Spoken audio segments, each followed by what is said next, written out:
آج ہم نبی کریم صلی اللہ علیہ وسلم کی زندگی کے ایک اہم واقعہ کی طرف چلتے ہیں۔ آپ صلی اللہ علیہ وسلم کی جوانی اور تجارتی سفر کا واقعہ۔ یہ وہ دور تھا جب آپ کو ابھی نبوت نہیں ملی تھی، لیکن آپ کی شناخت اور پہچان ایک صادق اور امین کے طور پر پورے عرب میں مشہور تھی۔ سوچئے ذرا، وہ مکہ جو بت پرستی کا مرکز تھا، جہاں لوگ جھوٹ، داغا، ظلم اور بے ایمانی میں ڈوبے ہوئے تھے، جہاں لوگوں کی صورت اچھی تھی مگر سیرت بگڑی ہوئی تھی۔ ایسے اندھیرے میں ایک چمکتا ستارہ تھا جو روشن ہو کر سب کو راستہ دکھاتا تھا۔ یہ ستارہ کوئی اور نہیں بلکہ محمد ابن عبداللہ صلی اللہ علیہ وسلم تھے۔ اس وقت مکہ صرف عبادت کا مرکز ہی نہیں بلکہ تجارت کا بھی مرکز تھا۔ اللہ نے اس شہر کو کعبہ کی برکت دی تھی، اس لیے ہر قبیلہ یہاں آتا اور یہاں سے اپنے تجارتی سفر شروع کرتا۔ قریش کے قبیلے بڑے بڑے قافلے لے کر شام کی طرف گرمیوں میں اور یمن کی طرف سردی کے موسم میں سفر کرتے تھے۔ قافلوں میں ہزاروں اونچے اونچے اونٹ ہوتے جن پر قیمتی مال، کپڑے، سگندھ، سونا چاندی اور کھانے پینے کی چیزیں ہوتی۔ لیکن دوستو، یہ تجارت جھوٹ، داغا، بے ایمانی اور خیانت سے بھری ہوتی تھی۔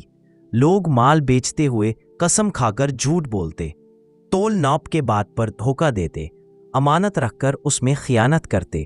ہر طرف نفع کمانے کے لیے ہر چال اختیار کی جاتی تھی۔ لیکن ایسے گندے اور خراب ماحول میں ایک شخص سب سے الگ تھا، وہ تھے محمد ابن عبداللہ علیہ السلام۔ آپ بچپن سے ہی سچ کے پابند تھے، آپ ایمانداری سے کام کرتے، آپ کا دل پاک تھا، آپ کی زبان سچ بولتی تھی۔ نہ آپ نے کبھی کسی کو دھوکہ دیا، نہ کسی کی امانت میں خیانت کی۔ آپ صلی اللہ علیہ وسلم کی یہ عظمت اور سچائی دیکھ کر پورا مکہ آپ کو دو خاص لقاب سے پکارتا تھا: الصادق یعنی سچائی جن کی زبان سے کبھی جھوٹ نہ نکلا، الامین یعنی بھروسے مند جن کے پاس رکھی ہوئی امانت ہمیشہ سلامت لوٹ آتی۔ دوستو، ذرا غور کیجئے، جب پورے عرب میں بے ایمانی کا طوفان چلا ہوا تھا، اس وقت ایک نوجوان سب سے اونچا مقام حاصل کر لیتا ہے صرف اپنے اچھے اخلاق اور ایمانداری کی وجہ سے۔ سوچئے، اس زمانے کے بڑے بڑے بزرگ، سردار اور تاجر بھی محمد صلی اللہ علیہ وسلم کو دیکھ کر کہتے، یہ جوان جھوٹ نہیں بولتا، یہ جوان امانت میں خیانت نہیں کرتا، یہ جوان ایمانداری کی مثال ہے۔ اور یہی وجہ تھی کہ آپ صلی اللہ علیہ وسلم جوانی میں ہی لوگوں کا بھروسہ جیت چکے تھے۔ یہی سچائی اور ایمانداری آپ کے لیے آنے والی زندگی کا راستہ بن گئی۔ آپ صلی اللہ علیہ وسلم کے اس پاکیزگی نے صرف مکہ ہی نہیں بلکہ پورے عرب میں آپ کا نام روشن کر دیا۔ لوگ اپنی قیمتی چیزیں آپ کے حوالے کر دیتے، اپنا مال آپ کے پاس امانت رکھ دیتے اور آپ کے فیصلے کو انصاف کا فیصلہ سمجھتے۔ یہ سب کچھ نبوت سے پہلے کا دور تھا، اور اس سے ثابت ہوتا ہے کہ اللہ تعالیٰ نے آپ صلی اللہ علیہ وسلم کو دنیا کے لیے رحمت بنایا تھا۔ آپ کی جوانی بھی اس رحمت کا ثبوت ہے۔ مکہ کی مشہور اور عزت دار عورت حضرت خدیجہ بنت خویلد آرتمات اس زمانے کی سب سے بڑی اور کامیاب تاجر عورت تھیں۔ ان کی تجارت پورے عرب میں مشہور تھی۔ لوگ ان کو طاہرہ کے لقب سے یاد کرتے تھے کیونکہ وہ بھی بہت ہی پاک دامن اور شریف تھیں۔ حضرت خدیجہ کے قافلے مکہ سے نکل کر شام تک جاتے، یمن تک سفر کرتے اور مکہ کے بازاروں میں ان کا مال سب سے مہنگا بکتا۔ لیکن دوستو، انہیں ہمیشہ ایک مسئلہ رہتا تھا۔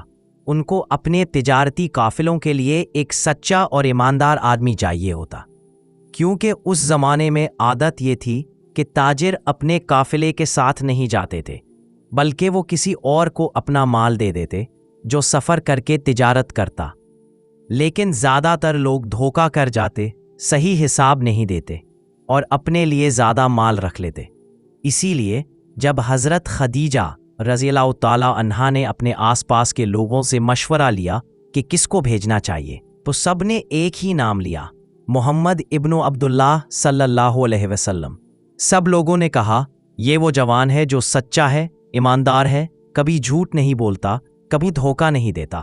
ان سے بہترین شخص آپ کو اور کوئی نہیں ملے گا۔ حضرت خدیجہ رضی اللہ تعالیٰ نے یہ نام سنا تو ان کا دل مطمئن ہو گیا، کیونکہ وہ پہلے ہی محمد صلی اللہ علیہ وسلم کے لقب الصادق اور الامین سے واقف تھیں۔ حضرت خدیجہ نے آپ صلی اللہ علیہ وسلم کو اپنا قیمتی مال دیا، ساتھ ہی اپنا غلام میسرہ آپ کے ساتھ بھیجا تاکہ وہ سفر کی رواداری اور نگرانی کر سکے۔ یہ سفر بہت بڑا اور اہم تھا، اور یہی آپ صلی اللہ علیہ وسلم کی زندگی کا پہلا بڑا تجارتی سفر تھا۔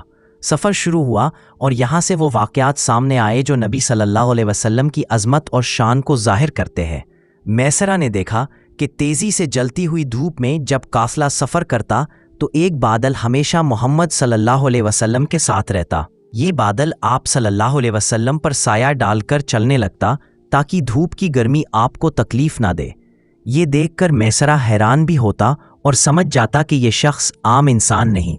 سفر کے دوران جب آپ صلی اللہ علیہ وسلم نے تجارت کی تو آپ نے نہ جھوٹ بولا، نہ کسی کو دھوکہ دیا، نہ مال چھپایا اور نہ ہی نفع بڑھانے کے لیے قسم اٹھائی۔